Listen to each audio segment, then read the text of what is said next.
Halo anak-anak semua, bagaimana kabarnya hari ini? Semoga selalu dengan keadaan baik ya. Kali ini kita akan mempelajari mengenai pasar. Sebelum itu, Bu Guru akan menyampaikan terkait tujuan pembelajaran pada kali ini. Pertama, siswa mampu mengingat pengertian pasar melalui kegiatan belajar dalam kelas dengan baik. Kedua, siswa mampu memahami peranan pasar melalui kegiatan belajar di dalam kelas dengan baik. Yang ketiga, siswa mampu menyebutkan ciri-ciri pasar melalui kegiatan belajar di dalam kelas dengan baik. Keempat, siswa mampu mengidentifikasi macam-macam pasar melalui kegiatan belajar di dalam kelas dengan baik.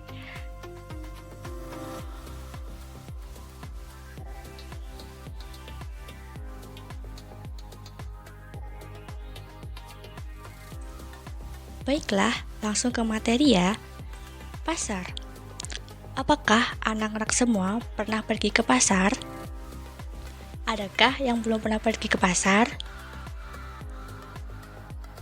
Pasar adalah tempat bertemunya antara pembeli dan penjual.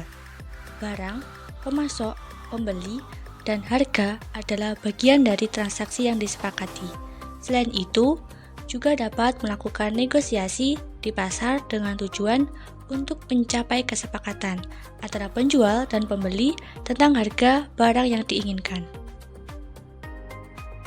Menurut Kotler 1997, Kotler berpendapat bahwa pasar terdiri dari semua pelanggan potensial yang memiliki kebutuhan atau keinginan yang sama. Di pasar, dapat terjadinya pertukaran untuk memuaskan suatu keinginan atau kebutuhan lainnya.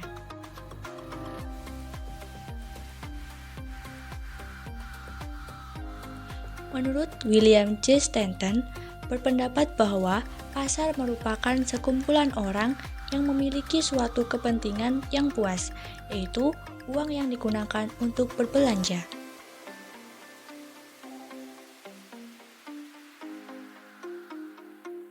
Bagaimana? Sudah paham pengertian pasar? Kita lanjut ke peranan pasar.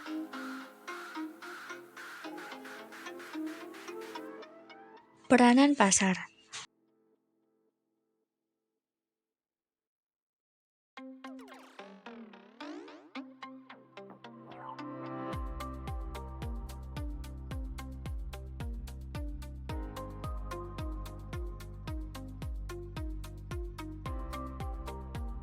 Peran utama pasar adalah mempertemukan produsen dan konsumen untuk menetapkan harga dan meningkatkan nilai guna barang. Peran pasar bagi produsen sebagai tempat memperkenalkan barang, sebagai tempat menjual hasil produksi, sebagai tempat memperoleh bahan produksi atau faktor produksi.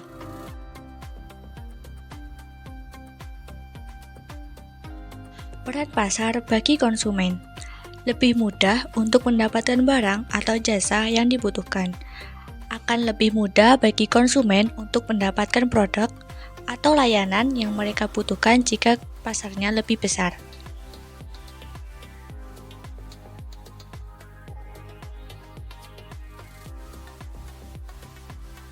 Peran pasar bagi pembangunan. Masyarakat akan semakin sejahtera, kebutuhan akan pembangunan juga diperoleh di pasar. Selain itu, negara memperoleh pemasukan dari aktivitas pasar melalui pajak dan retribusi. Penerimaan tersebut dapat digunakan sebagai salah satu sumber pembangunan daerah maupun nasional.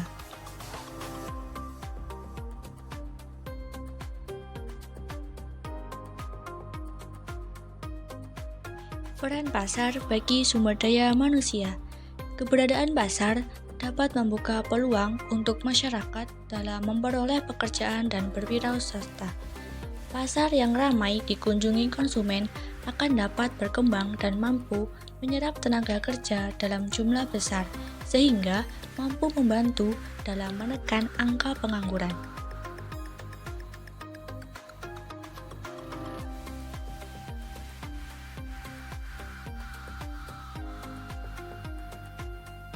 Ciri-ciri pasar. Yang pertama, terdapat calon pembeli dan penjual. Kedua, terdapat jasa maupun barang yang akan diperjualbelikan.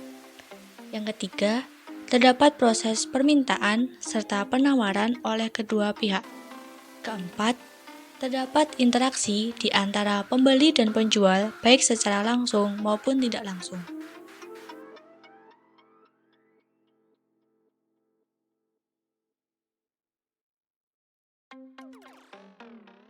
Itu tadi mengenai ciri-ciri pasar.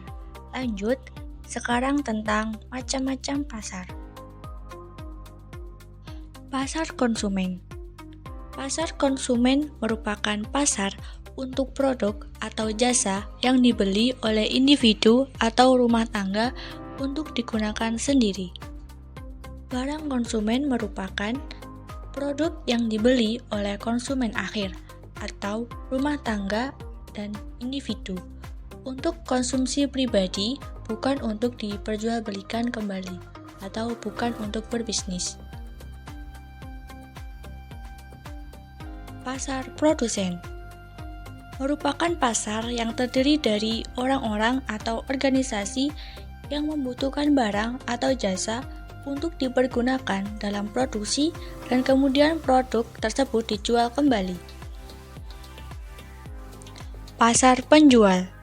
Pasar penjual merupakan pasar yang terdiri atas perorangan atau organisasi yang membeli barang untuk dijual kembali kepada orang lain dengan memperoleh laba. Pasar pemerintah. Pasar pemerintah merupakan pasar yang terdiri atas unit-unit pemerintah, baik pusat maupun daerah, yang membeli barang atau jasa untuk melaksanakan fungsi utamanya. Pasar internasional. Pasar internasional merupakan pasar yang terdiri atas berbagai negara yang membutuhkan barang atau jasa.